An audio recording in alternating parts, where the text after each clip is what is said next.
नमस्ते आप सभी को। हमारी पिछली वीडियो फ्लावर लिपन आर्ट में हम एक किताब के बारे में बात कर रहे थे। किताब का नाम है रचनात्मकता, भीतर की शक्तियों को मुक्त करना, creativity unleashing the force with in. चलिए इसके बारे में थोड़ा और जानते हैं। और जैसा कि उस वीडियो में बताया था, आज बात करेंगे आर्ट, मेडिटेशन एंड जॉय की। इस बुक में बताया गया है क्रिएटिविटी यानी कि रचनात्मकता केवल कला, संगीत या साहित्य में सीमित नहीं है।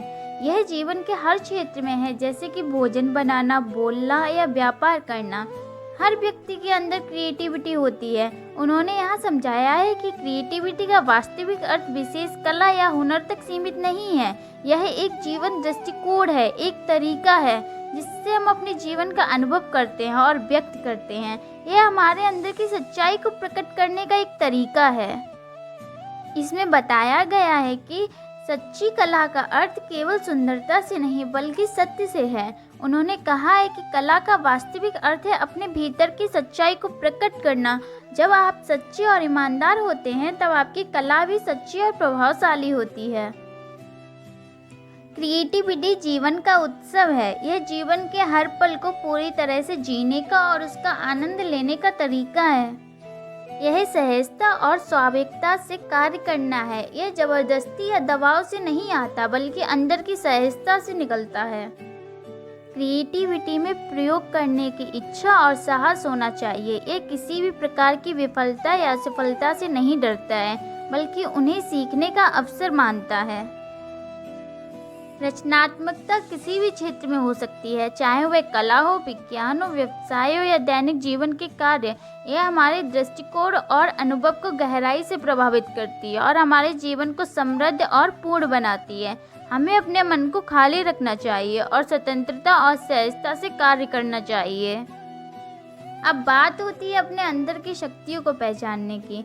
ओशो हमें हमारे अंदर छिपी हुई रचनात्मक शक्तियों को पहचानने के लिए प्रेरित करते हैं। उनका मानना है कि जब हम अपने असली स्वभाव को पहचानते हैं तभी हम अपनी रचनात्मकता को पूर्ण रूप से व्यक्त कर सकते हैं।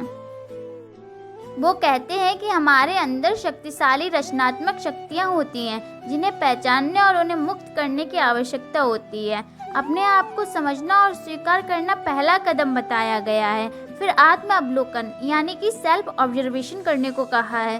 सेल्फ ऑब्जर्वेशन के माध्यम से हम अपनी क्षमताओं, रुचियों और जुनून को पहचान सकते हैं। अपनी कमजोरियों और सीमाओं को भी स्वीकारना महत्वपूर्ण है। ध्यान और जागरूकता का अभ्यास करके हम अपने मन को शांत और केंद्रित कर सकते हैं। यह हमें अपनी आंतरिक आवाज़ सुनने और अपनी सच्ची इच्छाओं और शक्तियों को पहचानने में मदद करता है।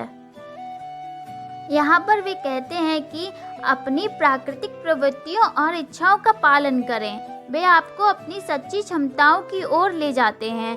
जब हम अपनी स्वाभाविक रुझानों का सम्मान करते हैं तो हमारी आंतरिक शक्तियाँ स्वयं ही प्रकट होने लगती हैं। यहाँ पर ओशो समझाते हैं कि अपनी पसंद, नापसंद, रुचियों और स्वाभाविक झुकावों का पहचानना महत्वपूर्ण है। अपने आप से जुड़े रहना और अपनी असली स्वभाव को समझना ही प्राकृतिक प्रवृत्तियों का पहला कदम है। और जिन गतिविधियों में आपको आनंद मिलता है और जिनमें आप सहज महसूस करते हैं उन्हें अपनाना चाहिए। यह आपके स्वाभाविक रुझानों को प्रकट करता है। अपनी आंतरिक आवाज़ को सुने। यह आपको सही दिशा में मार्गदर्शन करने में सहायक होती है। और आप अपने बचपन को याद करें और उन गतिविधियों पर विचार करें जिन्हें आप बचपन में पसंद करते थे। ये अक्सर आपकी प्राकृतिक प्रवृत्तियों का एक स्पष्ट संकेत हो सकती है। आप सभी ने नैन्सी त्यागी के बारे में सुना होगा। उन्होंने अपने एक इंटरव्यू में बताया था कि उन्हें बचपन में गुड़िया के कपड़े बनाना बहुत पसंद था और वो गुड़िया के कपड़े बनाया करती थीं। और फिर वह जब बड़ी हुई उन्होंने खुद से सिलाई सीखी तो सिक्की डिज़ाइनर हैं। उन्होंने इस साल हुए कांस फिल्म फेस्टिवल में अपनी आत्मनिर्मित पिंक गाउन में डेब्यू किया। नैन्सी की कहानी हमें यह सिखाती है कि यदि आप में जुनून और आत्मविश्वास है तो बिना औपचारिक डिग्री और संसाधनों के भी आप अपने सपनों को साकार कर सकते हैं। नैन्सी ने अपने बचपन के शौक को अपने जीवन का हिस्सा बनाया और इसे पूरी तरह से अपनाया। जब हम अपनी प्राकृतिक प्रवृत्तियों का पालन करते हैं तब हम अपने जीवन को पूरी तरह से जी सकते हैं और हमारी आंतरिक शक्तियाँ प्रकट होने लगती हैं। चलिए अब एक महत्वपूर्ण विषय पर बात करते हैं, कला, ध्यान और आनंद। इन्हें एक दूसरे से गहराई से जोड़कर देखा है। ओशो के अनुसार ये तीनों तत्व एक साथ मिलकर जीवन को पूर्णता और संतोष प्रदान करते हैं। जब हम किसी कार्य में पूरी तरह से डूब जाते हैं या वह कार्य हम खुद बन जाते हैं तो वह ध्यान बन जाती है। और जब हम ध्यान की स्थिति में अपनी सभी मानसिक और भावनात्मक अशांति को पीछे छोड़ देते हैं तब एक गहरे आनंद का अनुभव करते हैं। आनंद हमारे अस्तित्व का स्वाभाविक हिस्सा है। जब हम अपने सच्चे स्वभाव को पहचानते हैं और उसे जीते हैं तब हम आनंद का अनुभव करते हैं। आनंद बाहरी चीज़ों में नहीं बल्कि यह हमारे भीतर है। ध्यान और कला के माध्यम से हम अपने भीतर के आनंद को प्रकट कर सकते हैं। कला में ध्यान। जब हम कला का सृजन करते हैं तो हम ध्यान की अवस्था में होते हैं। यह वह समय होता है जब हम पूरी तरह से वर्तमान क्षण में होते हैं और हमारा मन शांत और केंद्रित होता है। यह हमें आनंद की अनुभूति कराता है। कला में ध्यान का अर्थ है कि हमारा मन पूरी तरह से शांत और स्थिर हो। जब हम कला में लीन होते हैं तो हमारे मन की अशांति दूर हो जाती है और हम एक गहरी शांति और संतोष का अनुभव करते हैं। ध्यान में कला।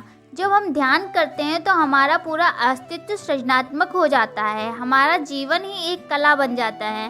ध्यान के माध्यम से हम अपने जीवन को सृजनात्मक और सुंदरता से भर देते हैं। आनंद और सृजनात्मकता एक दूसरे से गहराई से जुड़े हुए हैं। जब हम ध्यान की अवस्था में होते हैं तो सृजनात्मकता का प्रकट करते हैं तो हमें गहरे आनंद का अनुभव होता है और जब हम आनंदित होते हैं तो हमारी सृजनात्मकता स्वाभाविक रूप से प्रकट होती है। वे बताते हैं कि कला में ध्यान और ध्यान में कला है। ध्यान का अर्थ है अब और यहाँ में जीना। आनंद तुम्हारी स्वाभाविक स्थिति है, उसे बाहर मत खोजो। Creativity unleashing the force with in पुस्तक में विशेष रूप से कला, ध्यान और सृजनात्मकता के बीच के संबंध की गहराई को समझाया है। इस पुस्तक के माध्यम से ओशो हमें बता रहे हैं कि दैनिक जीवन में कला, ध्यान और आनंद को शामिल कर सकते हैं और एक अधिक सृजनात्मक, संतुलन और आनंदमय जीवन जी सकते हैं। अंत तक वीडियो देखने के लिए आप सभी का धन्यवाद। मेरी ऐसी लिप्पन आर्ट की आर्ट वीडियोस की लिंक मैंने डिस्क्रिप्शन में दी है। यदि आपको इस वीडियो में कुछ समझ नहीं आया है तो आप उन वीडियोस को देख सकते हैं। उसमें मैंने लिप्पन आर्ट को एक्सप्लेन करके बताया है। यदि फिर भी समझ ना आए या कोई सुझाव हो तो कमेंट करके बताएं। एक बार फिर से आप सभी का धन्यवाद। मिलते हैं हमारी एक नई लिप्पन आर्ट की वीडियो के साथ। तब तक आप सभी स्वस्थ रहें, सृजन करते रहें और खुश रहें।